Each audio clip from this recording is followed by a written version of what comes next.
Ternyata anak kecil tersebut ingin pipis dan akhirnya pipis tidak sengaja di depan rumah penyihir. Tidak sengaja juga ada penyihir tersebut yang pemilik rumah tersebut melihat kelakuan bocil anak tersebut mempipisi rumahnya.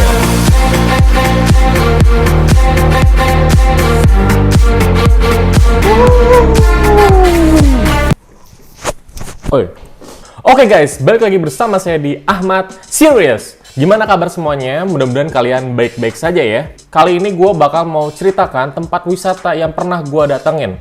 Namanya Mannequin Pis. Mannequin Pis ini dalam artiannya adalah pria kecil yang lagi pipis. Jujur awal gue kesana datang gue kagak tahu sejarahnya gimana dan kenapa banyak orang datang ke sana. Padahal hanya sekedar patung kecil yang lagi pipis. Sebenarnya sejarahnya itu banyak, panjang dan detail, dan juga patung ini menjadi daya tarik dari kota Brussels dari Belgia. Jadi tanpa basa-basi kita langsung saja bahas Mannequin Pis di Belgia di Better is Matter.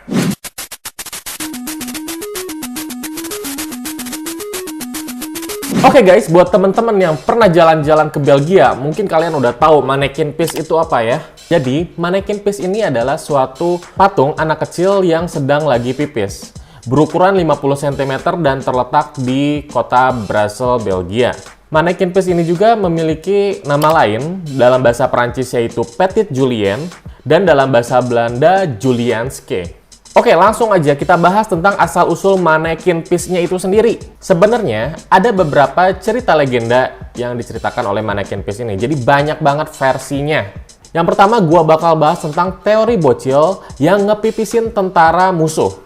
Jadi teori ini merupakan teori yang paling terkenal. Di mana pada tahun 1142 ada bocil berusia 2 tahun yang merupakan raja ya, di mana dia mengikuti perang melawan pasukan Berthoud, yaitu bagian utara dari kota Brussels. Nah, para prajurit ini menaruh bayi di keranjang dan ditaruh di atas pohon, ya di rantingnya. Digantunglah dia di atas sana. Singkat cerita, tentara pada saat itu terpojokan lah. Jadi intinya terserang lah. Susah untuk melawan, kesulitan untuk melawan dari pasukan musuh. Akhirnya, raja anak kecil ini, dia berdiri dari atas keranjang yang ada di atas pohon, dan dia mengencingi pasukan musuh. Dan singkat cerita, karena anak kecil ini mengencingi pasukan musuh, akhirnya musuhnya itu kalah semua. Akhirnya karena kejadian ini, dibangunlah patung Mannequin Pis untuk sebagai memori kemenangan. Tapi kalau dipikir-pikir, gimana caranya ya? Gimana caranya tuh anak pipis ke tentara, terus nyebabin kemenangan? Nah, gue belum tahu. Mungkin teman-teman ada tahu cerita detailnya, boleh komen di bawah.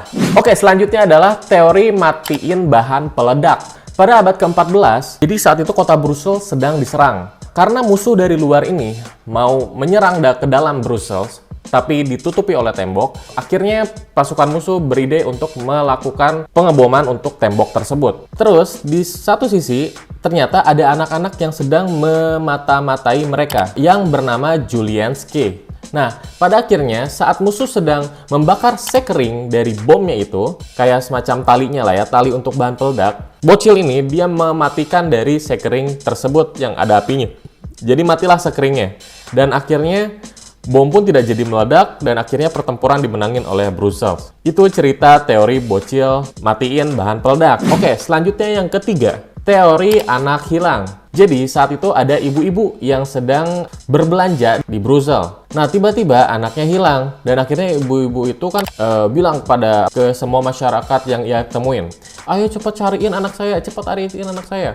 Nah, akhirnya ketika itu anaknya ditemukan di sebuah taman yang ada di kota tersebut. Akhirnya ibu pun senang dari ibunya sendiri karena dia orang kaya. Dia sebagai tanda terima kasih ngasih sebuah patung, yaitu patung anaknya itu sendiri, dan dijadikan air mancur seperti itu. Teori selanjutnya yaitu adalah teori memadamkan api di istana kerajaan. Katanya, legendanya dari sebelumnya, ada cerita bahwa sedang terjadi kebakaran yang ada di dekat kerajaan. Karena anak itu terbangun dan melihat ada api, akhirnya anak tersebut berinisiatif untuk mengencingi dari api tersebut supaya tidak melebar kemana-mana. Singkat cerita, karena anak itu berjasa dan juga ngebuat dari kerajaannya tersebut tidak terbakar, dibuatlah patung Mannequin Peace tersebut mengingat dari jasa anak tersebut.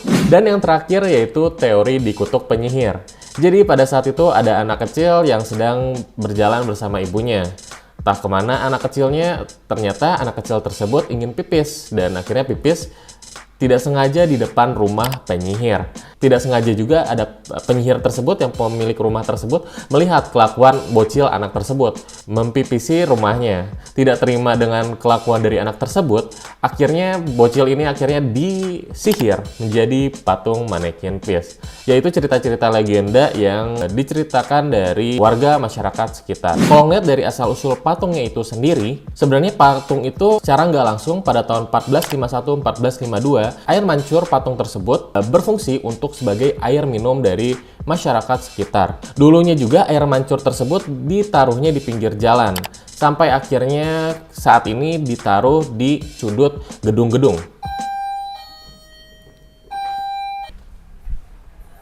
Terus patungnya pertama dibuat sama siapa? Jadi ada yang namanya Branbataine Jerome du Quesnoy the Elder.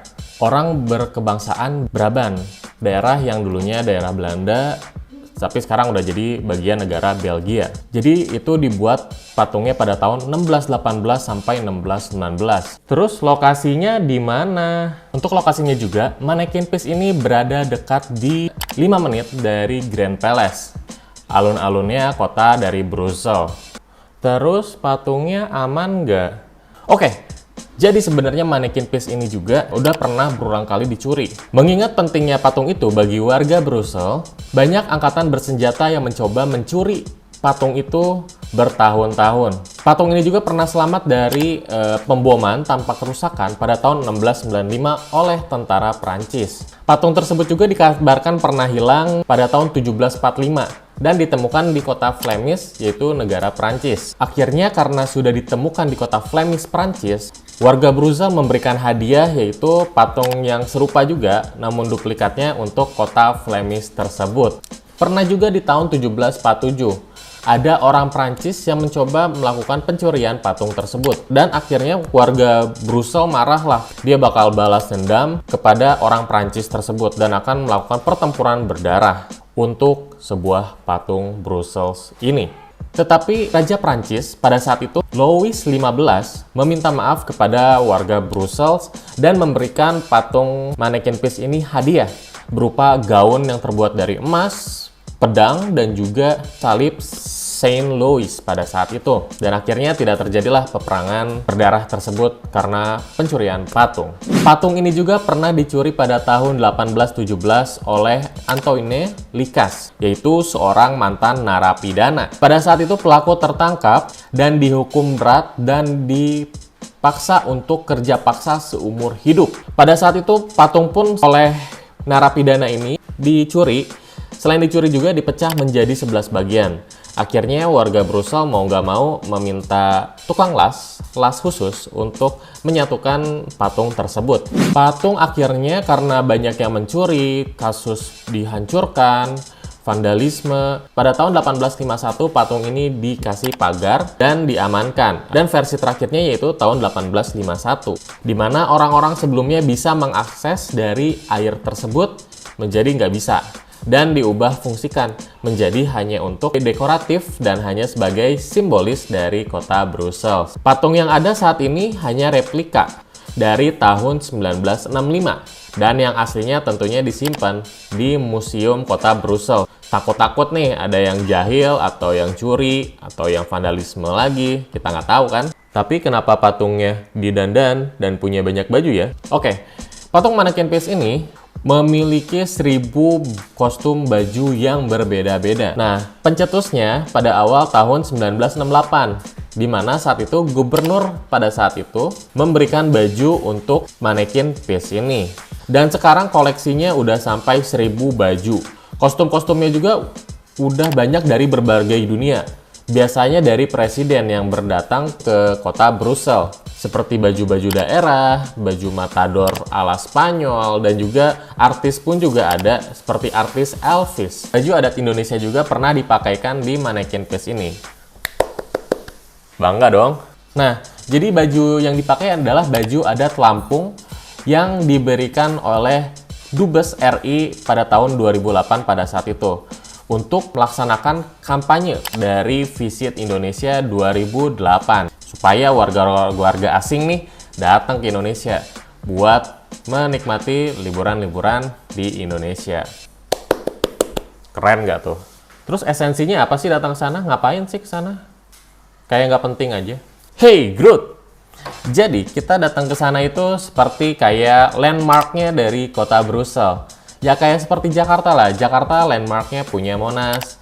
Seperti Surabaya landmarknya ada patung buaya. Di Bandung misalkan gedung sate.